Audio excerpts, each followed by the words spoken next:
मेरा ये भी मानना है कि किसान कमेरों को अपनी लड़ाई अभी तक अपने आप ही लड़नी पड़ी है, दूसरे लोगों ने सिर्फ उनका यूज किया।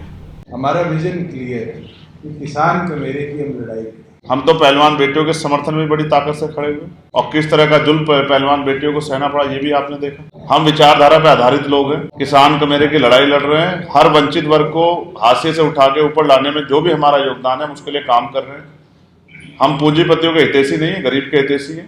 आपने मेरी कोई स्टेटमेंट नहीं सुनी होगी कि 3 कृषि कानून अच्छे, इलेक्शन डिक्लेयर होने के बाद ये कहना कि लॉन्ग वीकेंड है इसलिए तारीख बदल दी जाए, ये दिखता है कि कहीं ना कहीं उनको ग्राउंड रियलिटी पता चल चुकी है कि वो कितने कमजोर।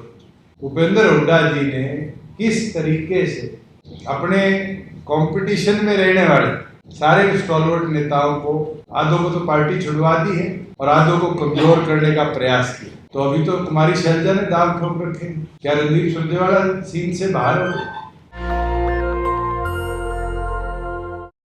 हम मिलकर, और एक एडवांटेज भी है, शायद आप में से बहुत कम साथी जानते हैं, हम दोनों छत्तीस के हैं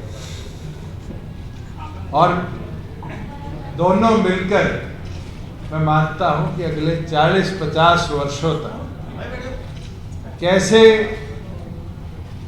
किसान कमेरे को ताकत मिले, इस संघर्ष को, इस देश की बढ़ोतरी में हिस्सेदारी में कैसे बने, इसके अंदर लड़ाई को लड़ते रहेंगे।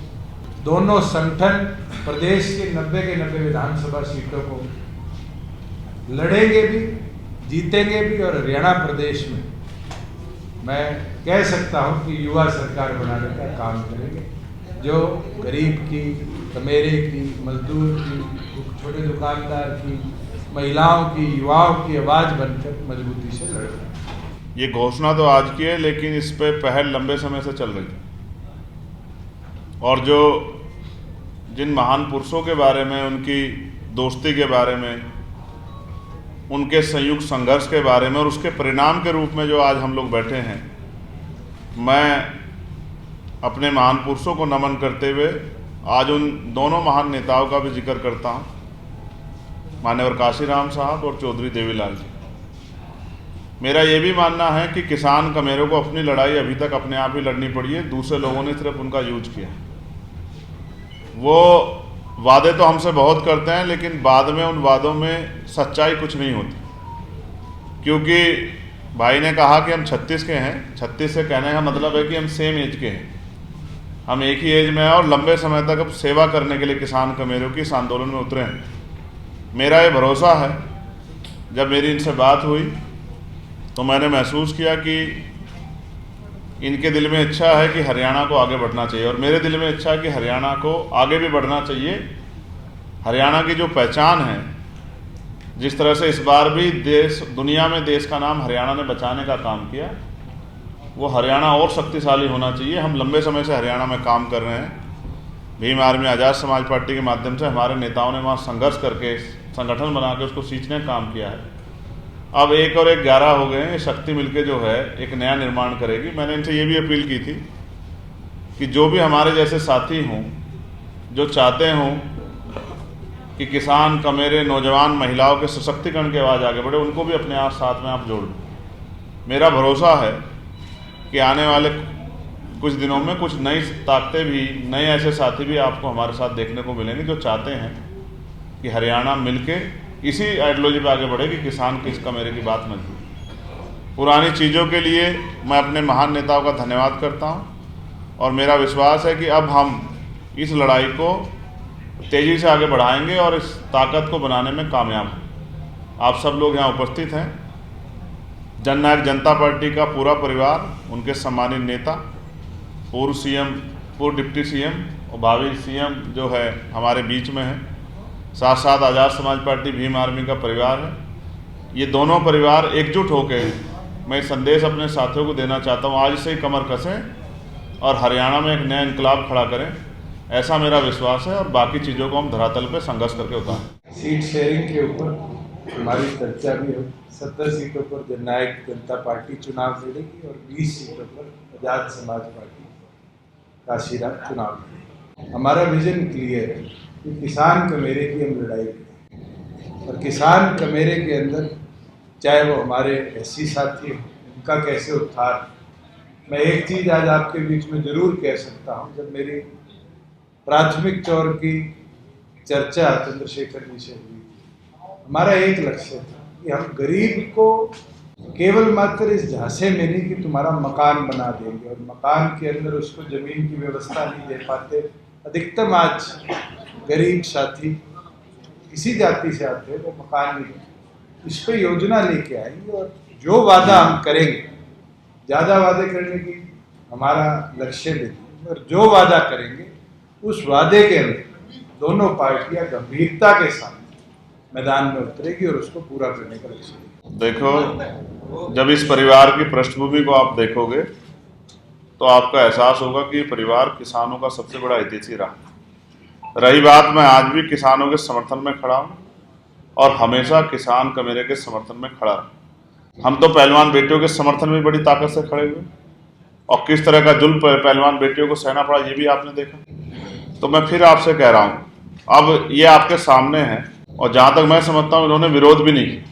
चुनाव अब आया है, लेकिन उससे पहले भी कई बार मैंने महसूस किया कि, और मैंने उनको सुना भी, उन्होंने कहा कि मैं पुरानी गलतियां अब दोहराने के मूड में नहीं।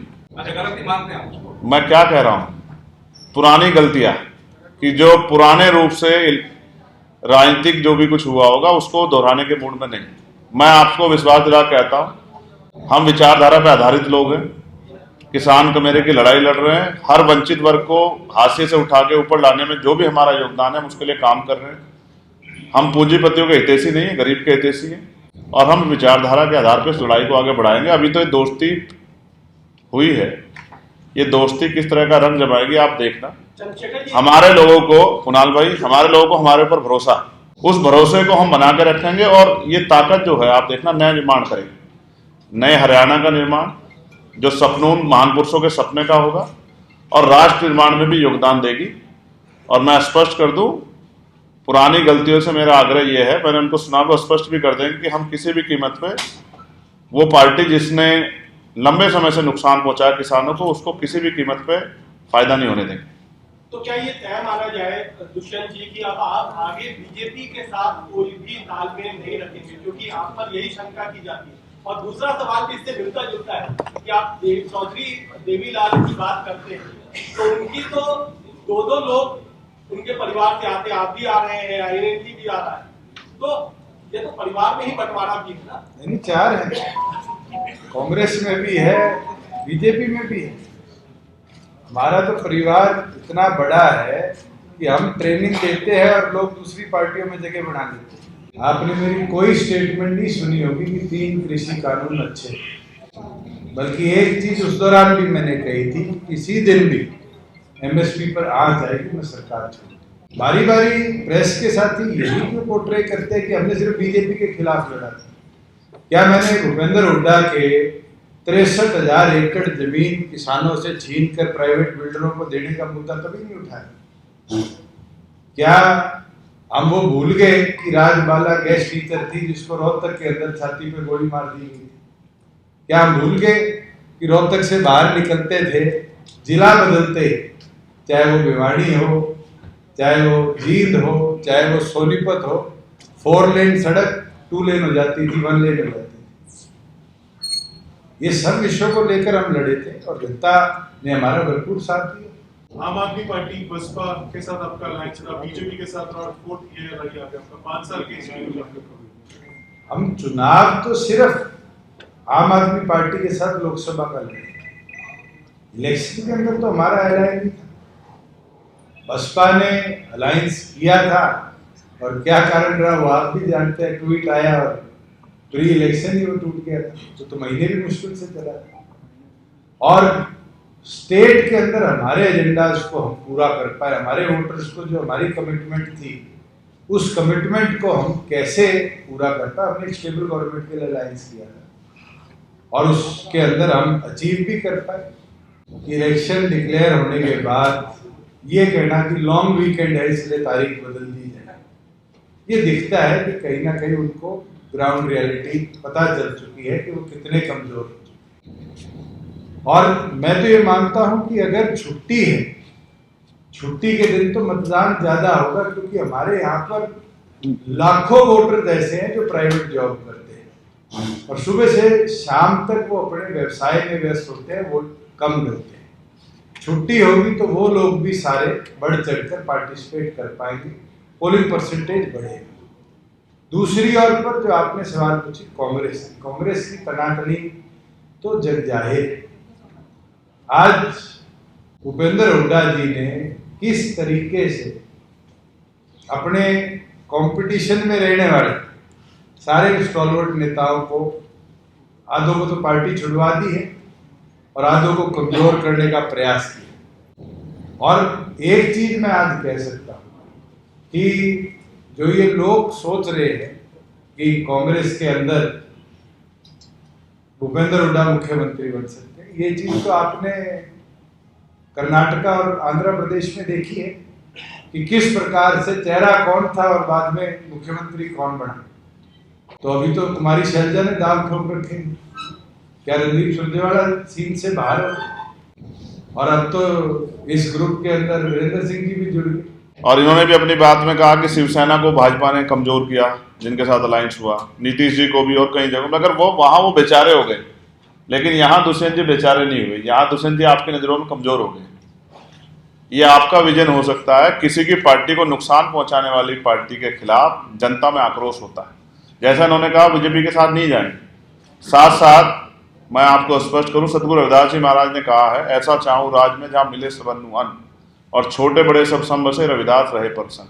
उस राज की कल्पना जो है हम लोग लेके चले हैं कि अंतिम व्यक्ति को भी इज्जत की जिंदगी मिलनी चाहिए, सर पे छत मिलनी चाहिए, पेट में दोनों टाइम की रोटी मिलनी चाहिए, अच्छे कपड़े मिलने चाहिए और सम्मान की जिंदगी मिलनी चाहिए। ना किसान को मिले ना मजदूर। ये तो फुलफिल नहीं थे तो जो कर सकते थे कर पाए, लेकिन अब हमें विश्वास है कि हम जनता से आशीर्वाद मांगे, उनके आशीर्वाद से इस बार हम फुलफिल होंगे और वो करके दिखाएंगे जो चौधरी देवीलाल जी और मेरे गुरु मान्यवर काशीराम साहब चाहते थे। सबके सम्मान की रक्षा करते हम लोग आगे बढ़े। आपको पता है कि मैं जिस सीट को जीत के आया हूं वहां दोनों अलायंस ने एडी चोटी के जोड़ लगाए मुझे हराने के लिए, लेकिन हमारे लोगों ने अब तय कर लिया है कि अब उनको चंद्रशेखर आजाद को, भीम आर्मी आजाद समाज पार्टी को ताकत देनी, और अब उसका जब रिजल्ट आएगा तो ये आपको हरियाणा में भी देखने को मिलेगा। अब समय बदल गया। आप बारी बारी ये कहते हैं, जैसे मैंने कहीं जाकर किसान आंदोलन का विरोध किया, हमारे कार्यकर्ता भी आंदोलन में गए, हमारे कार्यकर्ताओं के घरों से रोटियां, लस्सी, दूध भी बॉर्डर्स पर, टोलों पर गए। आप कहीं भी मेरी स्टेटमेंट नहीं ला सकते कि मैं उस आंदोलन के विरोध में स्वयं, क्योंकि हम व्यवस्था में बैठे थे और हम कोशिश कर रहे थे कि व्यवस्थित ढंग से जो उनकी मांगे हम प्रदेश में पूरी कर पाए। ना वो 3 कृषि कानून हरियाणा असेंबली में हमने पास किए, वो पार्लियामेंट में पास हुए थे और हमारी पार्टी का एक भी मेंबर पार्लियामेंट में नहीं। हमने बहुत सुधार कृषि क्षेत्र में हरियाणा में करे और मैं मानता हूं कि आज उसका रिजल्ट है कि हरियाणा प्राथमिक राज्य है देश का जिसने एग्रीकल्चर इकोनॉमी को बढ़ोतरी। चंद्रशेखर जी, आपसे एक सवाल है। अभी दुष्यंत जी कह रहे हैं कि अगर स्टेबिलिटी देखेंगे, पिछली बार भी स्टेबिलिटी को आधार मानकर बीजेपी का साथ दिया, इस बार भी वक्त पर छोड़ रहे हैं, तो अगर फिर से ऐसी परिस्थिति बनती है कि स्टेबिलिटी को देखते हुए बीजेपी के साथ दुष्यंत जी जाएंगे, तो आपकी क्या भूमिका होगी उस संदर्भ में? दुष्यंत जी का कद देखिए ना, ये खड़े हो जाते हैं तो बहुत सारे लोग पीछे, इनके पीछे ही खड़े दिखाई देते हैं। ये पीछे भी खड़े हैं तो भी आगे दिखाई देते हैं। हमने ये जिम्मेदारी ली है कि हमें इनको आगे बढ़ाना, और मेरा विश्वास है आप अभी से रिजल्ट डिक्लेयर ना करें, आप हमारी मेहनत तो शुरू होने दीजिए कि आपका जनमत, जनता का आशीर्वाद जेजेपी और आजाद समाज पार्टी को मिल जाए, फिर आपका ये सवाल ही बेबुनियाद हो जाए। तो भविष्य के गर्भ में क्या है ये आपको, मुझे नहीं पता है। हम लोग मेहनत करेंगे, और मैं फिर आपसे कह रहा हूँ, हमारे हरियाणा के बहुत सारे लीडर्स यहाँ हैं, हमने मेहनत की है वहाँ घिस घिस के चप्पल, और हम लोगों के दिलों में जो है अपने संघर्ष से हमने जगह बनाई। मैं आपको विश्वास दिलाता हूँ जिस दिन रिजल्ट आएंगे आपके हर सवाल का हम लोग जवाब देंगे। आज हम ये कह सकते हैं कि हम लीड कर रहे हैं, पीछे नहीं।